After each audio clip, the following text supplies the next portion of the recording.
What's up guys? Hapon na pala guys na ako nakapag-open ng vlog. Sorry po. Nandito kami ni Daddy ngayon sa isa sa mga kainan dito sa Labangon kasi nagutom na talaga kami guys. Galing kami sa hospital ni Kuya. Ito yung ulam namin. Dalakang baka. Sinugbang isda guys. Then torta. Then mais lang. So, samahan niyo ako guys na kumain. May music kasi guys, kaya i-mute ko lang to. We're done eating guys sa Labangon. Mama Carmen's Bakahan. Sarap.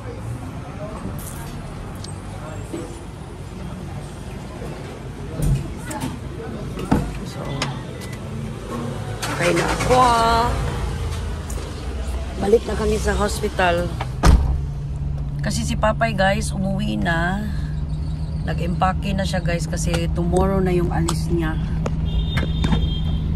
Papuntang US.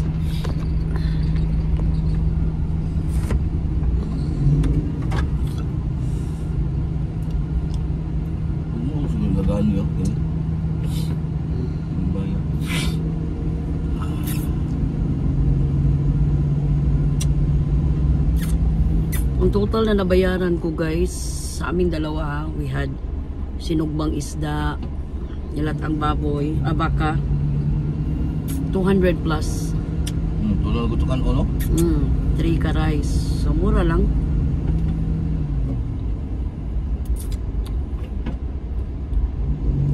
So sana lang talaga guys bumaba yung sugar level ni Kuya. Kasi I'm pretty sure yan yung magiging ano na. Yung ubo niya okay na. Hindi na siya umuubo. Nadali talaga siya ng gamot. Pero yung sugar niya, nag-i-insulin na siya ngayon.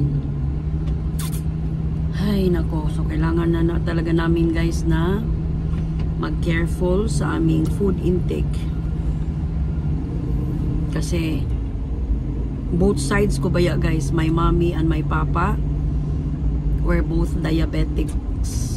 Papa ko namatay dahil sa complications sa diabetes. Ang mami ko buhay pa. She's 87 years old. Though she's surviving guys, her diabetes. Kasi yun lang naman talaga yung sakit niya guys. Wala siya sakit sa heart. What? Sige, go. Wala siyang sakit sa heart. Ano lang, diabetes lang talaga sa kanya. And my ate is really managing her sugar level para hindi mag-boost yung glucose niya. Kaya pinagbabawal talaga kay mami guys lahat ng mga sweets. So si Kuya has to diet kasi medyo mataba din si Kuya kasi guys overweight din siya. Ang worry pa namin ngayon guys kasi yung MaxiCare kailangan baguhin yung diagnosis niya into pneumonia. Hindi pwedeng asthma kasi kung asthma lang guys magiging pre-existing siya and 20,000 lang yung makakover nila, so hindi pwede. Kailangan baguhin talaga yon na maging pneumonia kasi kung pneumonia hindi siya pre-existing, makakover nila lahat. Tapos may ano pa siya, high sugar, diabetic. I feel sad guys na sa ano nangyari kay Kuya ba. Pero wala akong magagawa. Ganun talaga. Pag na-hospital ka nowadays, lalabas yung iba pang mga sakit. So hindi pa ako naligo guys. Doon na lang ako sa hospital maliligo. Kasi ako nga yung tatao sa kanya tonight.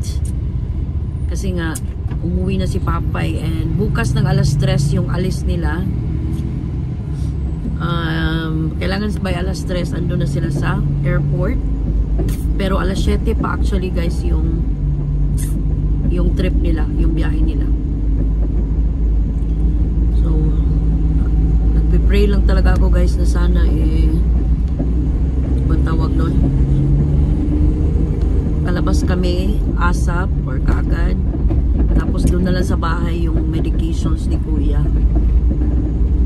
Kasi ang saklap naman guys, Paskong Pasko dito kami sa hospital, diba? So parang Nakakasad naman yun. Tapos yung plano pa naman sana namin is doon kami magpapasko kina Ate Angie. So patlak-patlak lang sana kami noon. Kahit na wala si Papay, okay lang. Basta at least lahat healthy ba? Pero hopefully makalabas si Kuya within this week, guys. Para makaabot kami sa ano, Pasko. Pasang sa akin lang, guys, is gumaling si Kuya. Yun lang. Diba, Daddy? Ang sarap ng kinain namin ni Daddy. Nakadalawang ano kami, guys, tig 1.5 na mais. Kasi ang sarap talaga. And anong oras na ba kaming kumain ng lunch? 2 plus na, guys. Almost 3 na. 2:45 na pala. Kaya pala nagutom na dyan ko ganina, guys. Sumakit na yung tiyan ko. Si Kuya kumain na. Pero dapat ano, wala ba to siya mga biscuits, no? Dapat matatabang lang sa iyang kaunon na pagkain. So we're on our way back to the hospital. Dito lang kami sa may Labangon area. And then maya-maya, mga alas 4 or alas 5, papauwiin ko na si Daddy. Para ako makapag ano na rin. Karon? Biyaan ako ni mo. Biyaan na tika. Hindi mo na mo po yun. Biyaan na lang tika. Ayan. Busog na bitaw ko. Mga bata dito. Kamurang sa orasa si Butchoy ka G-Spa. Kamurang sila lang ninya. Wala kong kaon pa niya pa. Sila lang ninya. May kuanin dito. May na itong makapark kag isda ba uma. Doon mo sa bala sa ospital. Ay nununan o ay kalami. Ay na lang man. Umalan, abot na lang man. Abot. Yung asa man kumukaon og ba ako rabe usak. Ito ko 8 floor no. Yeah, taas lang ko, guys. Kasi masarap talaga yung pag-fish lang, guys, kasi mas safer siya kainin. Compare mo sa mga baboy, mga fatty foods. Alam nyo na hapon na pala ako nakapag-vlog. Kala ko nakapag-vlog ako kaninang umaga. Pero kasi nagmamadali na kami kanina. Sinundo namin si Papay dyan. Hinatid namin sa Bamboo Bay. Tapos bumalik na kami sa hospital. Kaya nakalimutan ko lang kayong i-update sa ano na. Day 2 na pala today, guys, ng aming hospitalization ni Kuya. So babalikan ko kayo, guys, pagdating namin doon. Hi guys, I'm back. So update kay Kuya, guys. Medyo bumaba na yung sugar niya. Pero mataas pa rin, pero at least they are closely monitoring it. And then stinap na ng doctor yung steroids ni Kuya kasi isa din yun sa nakapag-shoot up ng kanyang sugar level. Pag hinay di Kuya kay basa biyang sawg, hinay good. So dito pa rin kami sa hospital, dito nga ako matutulog. Pati si Daddy dito na lang din kasi napagod na siya mag-drive. And then ano, diba update? Baka daw Wednesday kami makaka-check out dito. So hopefully, thank God. And na-fix na rin and na-resolve na rin yung MaxiCare issue ni Kuya kanina, guys. So pinuntahan ko yung HMO dito sa baba and cleaner out ko and nagkamali talaga sila, guys. Kasi hindi nila nakita na yung diagnosis pala ni Kuya is pneumonia, hindi asthma lang. So yun, okay na, open na uli yung ano, credit line ni Kuya dito sa hospital. So all is well. Ngayon na lang is minomonitor na lang din yung sugar ni Kuya. Stinap na yung gamot niya sa ubo. Kasi okay naman siya. Although meron pa siya mga occasional coughing, pero hindi na ganun kagrabe. So at least na naagapan kaagad yung ubo ni Kuya. Yung sugar lang niya talaga yung nag-shoot up. So hopefully, please pray for us, guys, na ma-fix na yon and makalabas na rin kami dito. Shoutout pala, guys, kay Samsam kasi nagme-message talaga siya sa akin sa YouTube, guys. Samsam good papay. So Sam Nicolay. So to Sam Nicolay, hello. Hello Inday. And don't worry, Inday, kasi kapag may vlog na naman ako, parati kitang siya shout out. Together with your little cute brother, Kevin, and your mom, si Tau Tau. So, maraming salamat guys. I'll end my vlog for today kasi wala na namang ganap.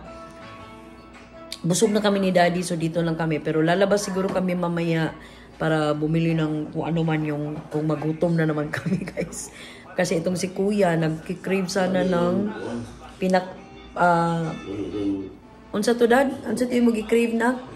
Palya. Oh, ang kaso, hindi makontak namin si Mamili. Siya sana yung papalutuin namin ba, pero hindi namin siya makontak.